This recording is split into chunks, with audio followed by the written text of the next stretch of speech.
Hey, Roman here. Thank you for visiting my channel. Welcome back to those who have been here before. You probably came here because you want to see a Ninth Age battle report, so that's what I'm going to get into. This is round 3 of the Who Ate My Wings team tournament. This week we're playing against a Ukrainian team. Ukrainian Borscht was their team name. I'm part of team Reign of Anarchy. So, I was paired up against the Undying Dynasties player of Ukrainian Borscht, and I knew it would be pretty tough. He's one of the regular ETC players, it looked like, from Ukraine. We had a little bit of insider information because one of our teammates on Reign of Anarchy is Ursa, who is also Ukrainian, so he actually had played several of these players before, so he was giving us some insider info, but um, he wasn't sure how this player would play Undying Dynasties. I think he said he usually plays Saurian Ancients. So there you have it. I didn't have a whole lot of info going in about his playstyle. This is my list. I've been playing Empire of Sunstal. You can pause the video and take a look at that if you want to read it further. This is the Undying Dynasties list. The main thing to note is that he has a Pharaoh as general, and he's a commander of the Terracotta Army, which means that everything in the army is +1 resilience, but it doesn't resurrect so well. So he's got chariots that are res 5. He's got Necropolis Guard that I think are also res 5. His catapults are res 5. And his horsemen are res 4. Uh, yeah, going into this matchup, I had marked it as a yellow. I kind of felt that he didn't have a lot of range except for his 2 catapults, and that I was going to be able to shoot him because even though he's res 5, he doesn't really have armor. So I felt I was going to be able to put wounds on him from range, and because the resurrectability of Undying Dynasties when they are terracotta is vastly reduced. Basically, resurrect reduce goes all the way down to 1, so I knew he wasn't really going to be able to bring back models. So I figured I would just put a lot of range damage and ranged hurt on him. And because he doesn't have that much armor, I thought like my double unerring strike would be really good. My mortars, even though my mortars are only strength 3, direct hits are strength 6, so with mortars and rockets, I figured I had a pretty good chance at like really wrecking that chariot unit. And then handgunners strength 4 against res 5. I was really hoping to get flaming swords on my handgunners so that I'd have basically count as having strength 5. So that was kind of my battle plan. It was secure target, so we put 2 markers down, and I got frontline clash again, which is good. Frontline clash is easier for me to deploy on. So this is the map. I took a screenshot of it before we started deploying. My goal was to have this bottom corner because it's wide open, and I didn't want to be anywhere else because I've had difficulty in the past with terrain pieces blocking my artillery, so I wanted to be in this bottom corner. Um, he actually won the roll for sides, and he took the top. So I was like, great, he took the top. That means I can get the bottom. I can deploy here. Perfect. Love it. Then he put a secure target. You can't see it. His marker is right here by this hill, or by this impassable. And I put my marker over here because I wanted to deploy in this corner, and that way I figure I can get this marker and contest the other marker and have a chance at winning objective. So, um, yeah. Then I elected to let him deploy first. My logic was that I wanted to see where he deployed. Um, Partly because I wanted to deploy away from his catapults and minimize the effect they would have on the game. And my other goal was actually to deploy as far away from him as possible to let my shooting have as much effect as possible.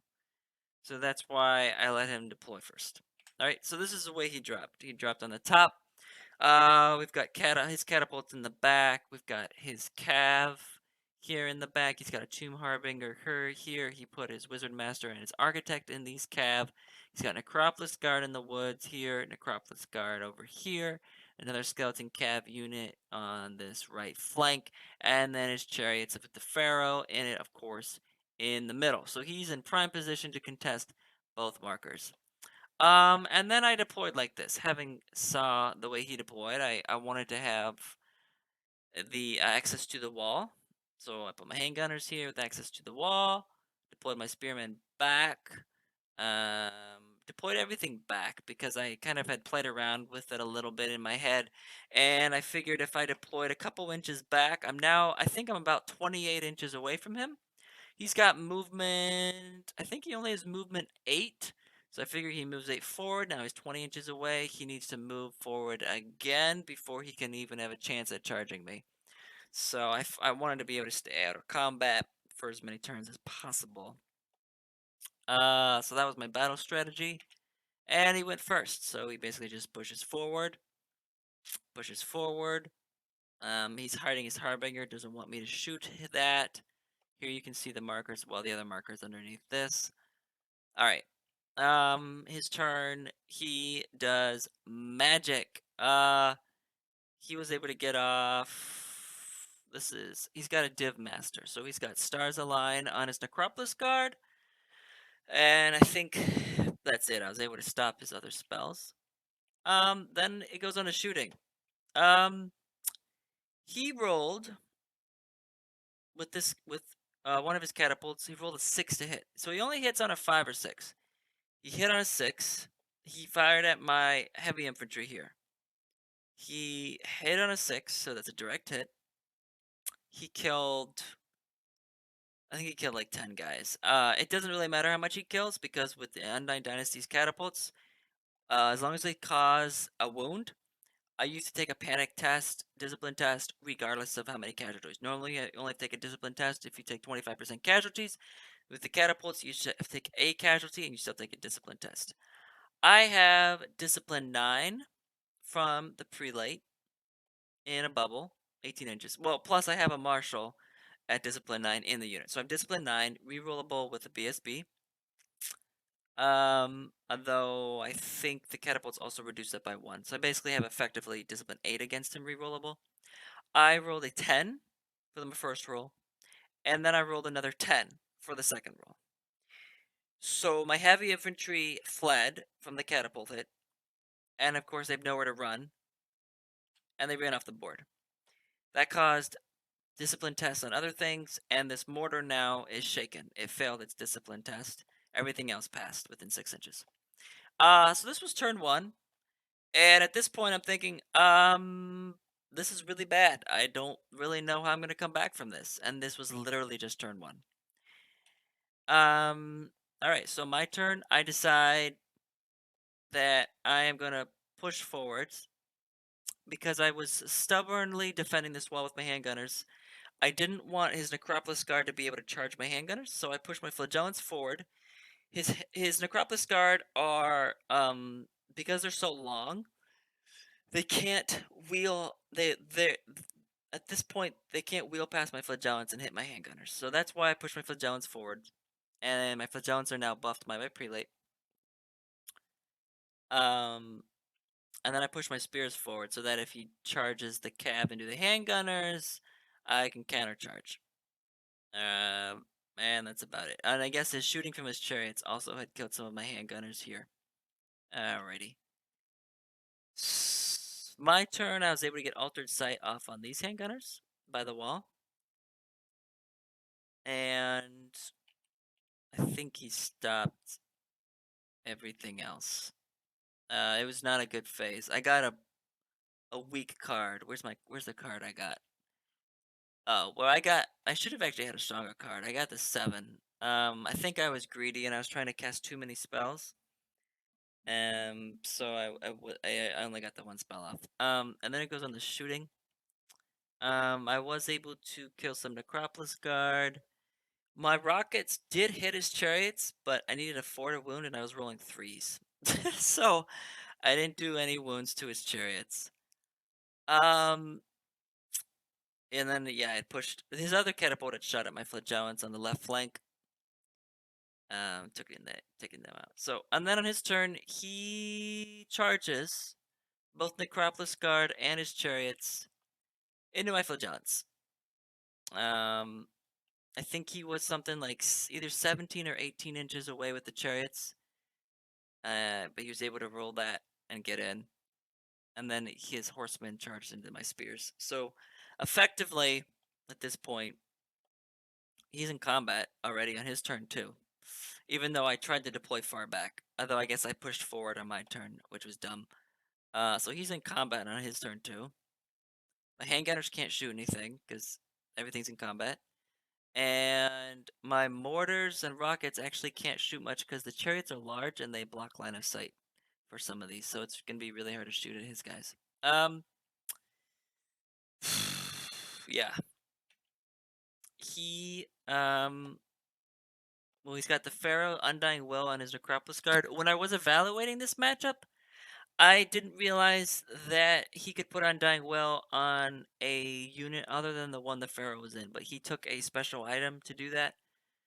I forget what it's called. It's like 90 points. So I guess it's probably appropriately point cost. What other spells did he get off?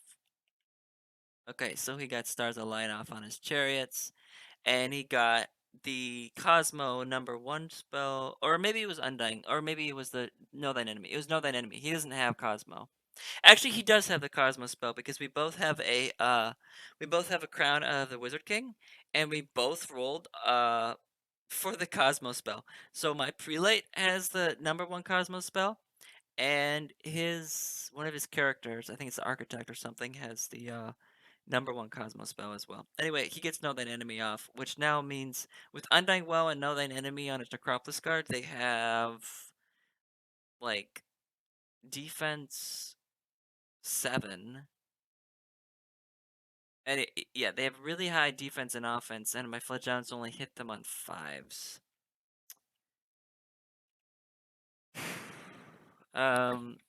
Shooting, his catapults don't do anything.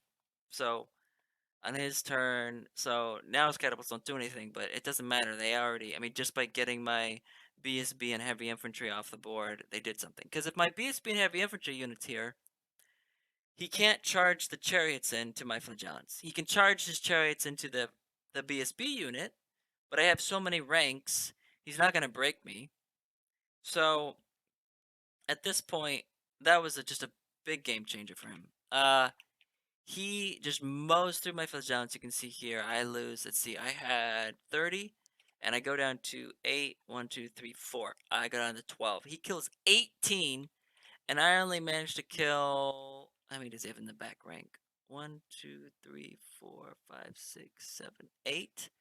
I only kill 5. No, I kill more than 5.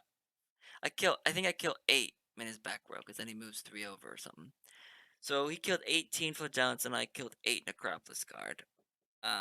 When he charged in, I thought it was a bad idea from him, because I figured I'd be able to just blow up his Necropolis Guard unit, and get so many wounds that it would actually make him lose combat and crumble his chariots, but no, that didn't happen. So yeah. I know he's gonna be able to hit me. I turn these guys just so my pyro adept is in my handgunners. I reform them just so she can now magic things. I reform these handgunners this way, which was a bad move actually. Oh, my spears actually held on that first charge turn, which was good because I'm steadfast. And that's about it. I put Unerring Strike on his calf because I can't really do much else. And my mortars, and let's see, I think I had a mortar or a rocket hit on his catapult. So I got some wounds on his catapult, but not a whole lot happened. On the next turn, and I guess on my turn, he kills all my flagellants. And then he's able to set himself up for additional charges. And he was able to kill my spears on this flank, so this is now end of turn 2, beginning of turn 3, and already, like, I have very little left. So, of course, he puts his chariots into my handgunners, I can't do anything, and he puts a Necropolis Guard into my prelate, and then his cav come back on the board to threaten my rear, my flank. Um, I think this is my flea check. I'm stubborn, and my prelate rolls an 11. I'm stubborn, discipline 9 against an Acropolis guard, and I roll an 11. So my prelate general flees off the board, which then causes my handgunners to flee. But they flee this way because they flee from the nearest enemy. Then he mops up my handgunners, kills them all with impact hits and other attacks from the chariots. And then that causes other artillery to be shaken because now they're only discipline 7. And then he turns to face my engine. My turn, my Necropolis Guard, or no, my handgunners keep fleeing. They don't rally, they flee this way, which is kind of good. And then I move my Market Engine over this way just so that I'm hoping to cast some spells on his chariots.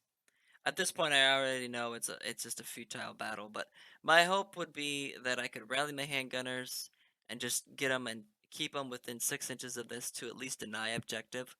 And that's about it.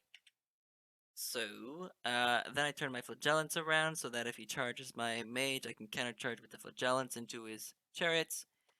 He charges, and I flee with my mage, because I want a failed charge. And we were discussing things at this point, and he was discussing whether or not he would redirect into my flagellants.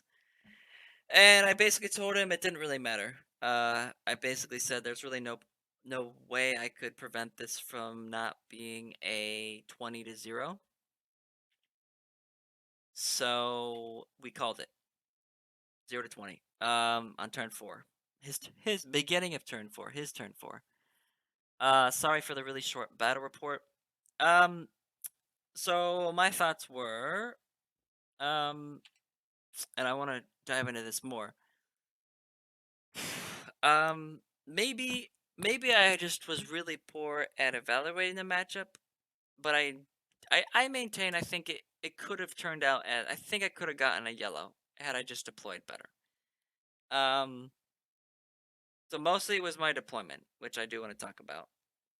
Um, this is by far and away my saddest. This is the saddest day for the Empire since I've been playing them. I'm very sorry as its Empire General. To be tabled by turn 4. Even when I played Sylvanels, this never really happened with them.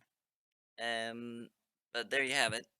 Overall, before I get into the deployment and discussing what I could have done better, it was just a rough week. I think the dice seemed really wonky last week.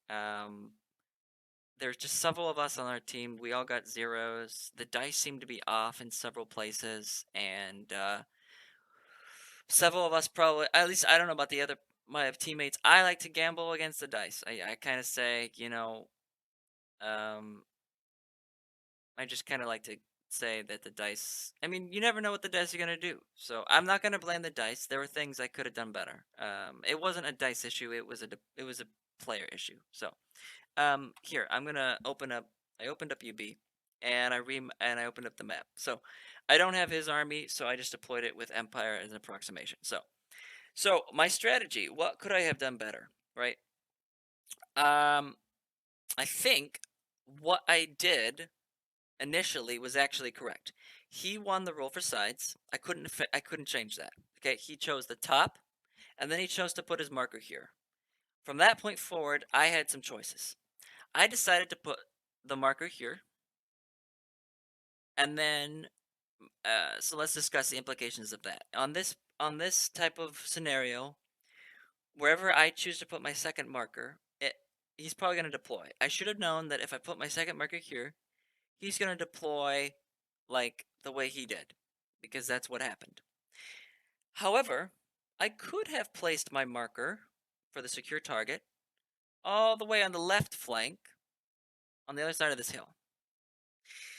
It's possible that had I done that, he would have deployed his army on this extreme left flank.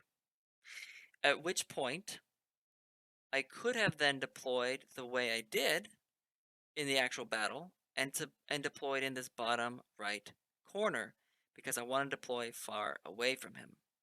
And I wanted to be in this right corner. So I didn't think through placing this marker. I guess I was trying to be greedy. I was trying to grab scenario and still get a yellow. And I think I should have approached this battle with I'm not going to win scenario necessarily. I should just, try to well, let's say I put this marker on the left flank, right? And then he deploys all of his guys on the left flank. If I deploy in my right corner, I can still contest this middle marker. So that's the first mistake. I think I actually should have put my marker over here. But let's say um after this marker, right? So I did put the marker here. Now what could I have done? Well, then I elected to have him deploy first. And I think that is still the correct move because I need to know where he's deploying. So he deployed the way he did with the markers being where they are. We can't change that. Now it's my choice. I get to deploy where I want, knowing he has first turn. So what should I have done? I should not have deployed directly across from him in this right bottom corner. I should have deployed in the bottom left corner. So let's do a mock-up of what I should have done, and then you can comment and tell me, right? So if we put flagellants here, like this, I'll put on the arc. And if we put, okay, I need to be able, let me grab a meter. All right, so these are his chariots. I want my artillery to hit his chariots, but I don't want his artillery to be able to hit my artillery. So his artillery can't hit me behind this hill if I do this right. So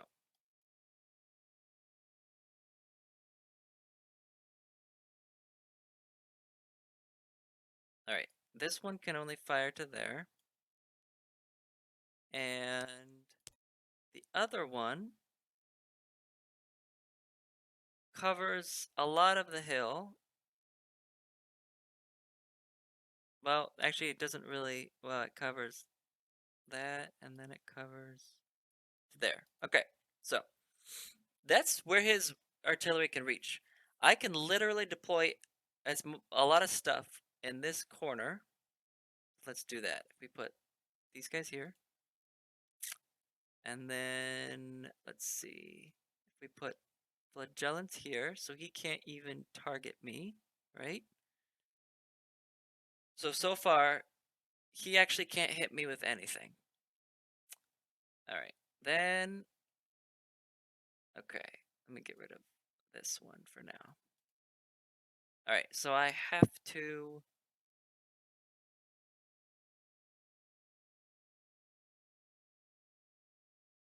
deploy, let's see, if I put mortars, put a mortar here, put a rocket here, put a rocket. His chariots are large, so I can see over my own guys to target him. Now I just need to check ranges. So I can shoot 48 inches. 48 inches. I can hit him with everything. So his catapults would not be able to target my artillery. His catapults would not be able to target my heavy infantry or either one of my flagellants. Um, Probably what I should have done is put spears over here behind the wall. Let's do that. His catapults have a range of 48. Well, technically okay, so he could hit me. So that's actually bad because if he hits me, I'll panic off the board. So actually I should just go here. I just need to be 48 inches away. Boom. All right, so if I put my spears here, he can hit me because he has a range of 60, but his range of 60 is a reduced thing. Let me show it. Ninth Age, UD. His range of 60.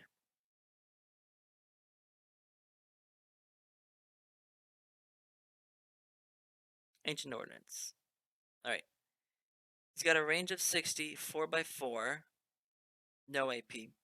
So he has a maximum of hitting 16. He wins on 4, so that's 8. And then I get a 5-up save. So he would kill, say, 5. Which would possibly force a panic test. But, I don't know. If I put spears there, this way he... Okay, so if I deploy this way, then I have to put handgunners somewhere. And this is where it gets tricky, because I don't actually know where I would want to put handgunners. Unless I put...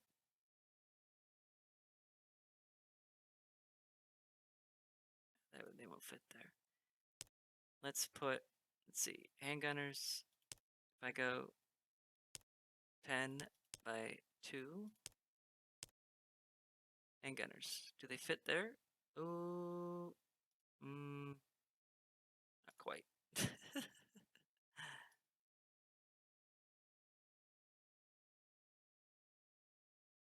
Well, they almost fit there.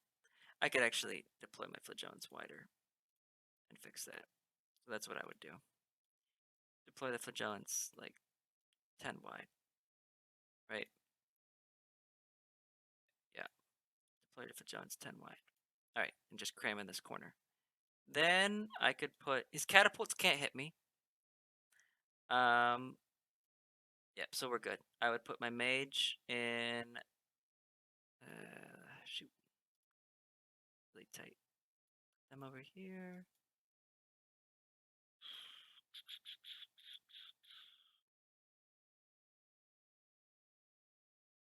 If I do that, his catapult can actually hit me, which is bad. Well, something like this. Actually, I should just do this. I put my catapult that there. I can put these here. These catapults can't hit me. Then I can put my other handgunners. No, I don't like that. Put my other handgunners here. You can't hit me. And they can shoot stuff. Actually, I'm gonna get rid of this unit. And this unit. Let's get the unit of 10. Like this. 8. Uh.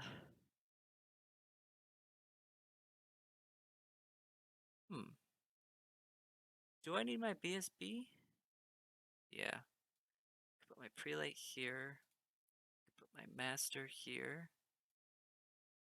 So he can't target me. And then I just need to put my heavy infantry. Well, I think I could squeeze him in here. Alright. So I think I should have deployed something like this. The only thing that he can shoot at with his catapults is my flagellants. Right here. Which is not...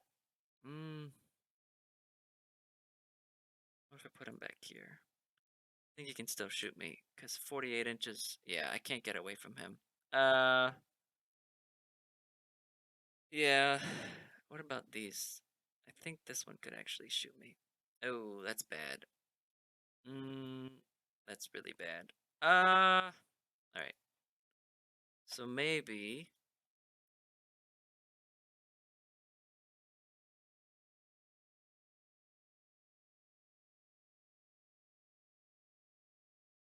Nope. Then the handgunners. Shoot. Well...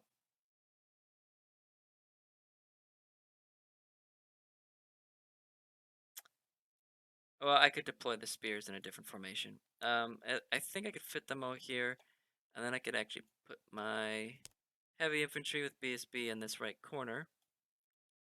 His catapult can't hit me with the shot as long as I stay there. He can't hit me with this one. Yeah, a unit suffering that at -1 discipline. He can't hit me with the big one. He can only hit me with the smaller hit. And I'm not as scared of that because it only hits 16. So then I can contest this objective with this one.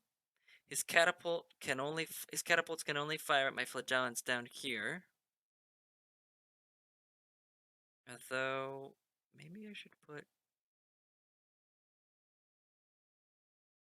Jellens here?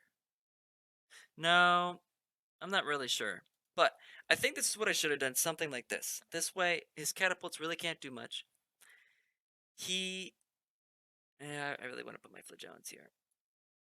I really want my flagellants here. And then my goal would be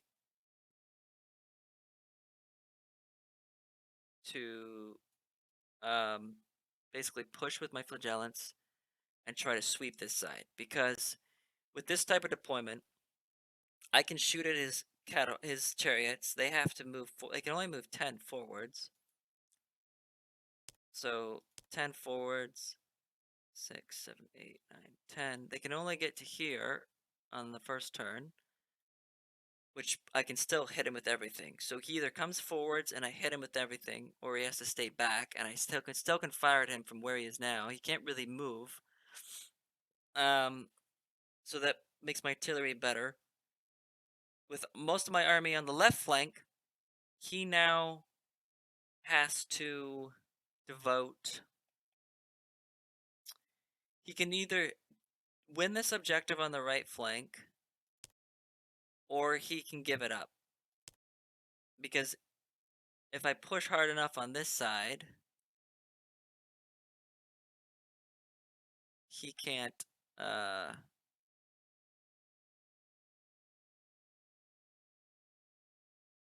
I push hard enough on the left, I could overwhelm him with my units, and he's never gonna get his units on the right flank into combat if I really deploy everything on over here. I think something like this. I know I shouldn't really spread out my BSB this far away. I don't know what to do. I guess I could not put my BSB in this unit. I could put my BSB over here and just leave my heavy infantry to fight on their own. That might be the best tactic. Well, the BSB has a Legion standard, so I really like to keep it in that big unit. But this way, I think it just leverages the shooting, because he can only come forwards to here, and then he can go another 2, 8, and then he can get to here, but I can still fire at him. I guess, how far is that if he charges my flagellants? 12, 13, 14, 15, 16 away. So actually, yeah, I would want to keep my flagellants back so he can't charge me with his chariots. If I just deploy like this, I've got 2 turns of shooting at him with my rockets and mortars, artillery, and then if he does advance this close, I can charge him with my flagellants. So he's not going to come this close. So he has to stay back. So this is the way I should have deployed something like this. It's not perfect. It probably was just a bad matchup and on a rough map. But it's just when I suffer these types of losses, I like to think a lot about the battle. This was, I think, my worst loss I've ever faced playing Ninth Age. So I just want to figure out what can I do in the future to make sure this doesn't happen again. And I think it was really just deployment. So there you go. That's my analysis. How I should have deployed. Let me know what you think. Sorry, this was a little bit different of a battle report. I think it's really valuable to look at how I should have deployed, as that really dictates the rest of the battle. Okay? We can talk all day about lists, but if you don't deploy in a way that's conducive to doing what I need to do in the battle, then it doesn't matter. It doesn't matter what list you have. You still have to deploy it. So there you go. That's gonna be it. Thank you for watching this. Leave me a comment, note how you would have deployed, what you would have rated this matchup. I rated it a yellow. Maybe I was wrong. Tell me if I'm wrong. Because I'm still struggling sometimes with knowing. I think I've been getting a lot better with rating my matchups, so maybe I'm still wrong. And if you're not used to team matchups or ratings and how that works, a yellow in my book is an 8 to 12. So was it possible for me to score between 8 and 12 points in this matchup, list versus list? And I didn't know what the map was going to be, okay? I think the maps also change what a matchup should be rated, but you don't actually know what map you're going to be playing on until you're actually paired up. Depending on the map, I think a rating will actually change, right? That's not really seem to be discussed, but I think that actually does affect it. Anyway, there you have it. Those are a lot more than my 2 cents I gave you. So there's your bonus. Go home, think about that. I hope that none of your battles end up the way mine did. um, and good luck in you and your endeavors with playing. Be the player somebody wants to play again. Take care.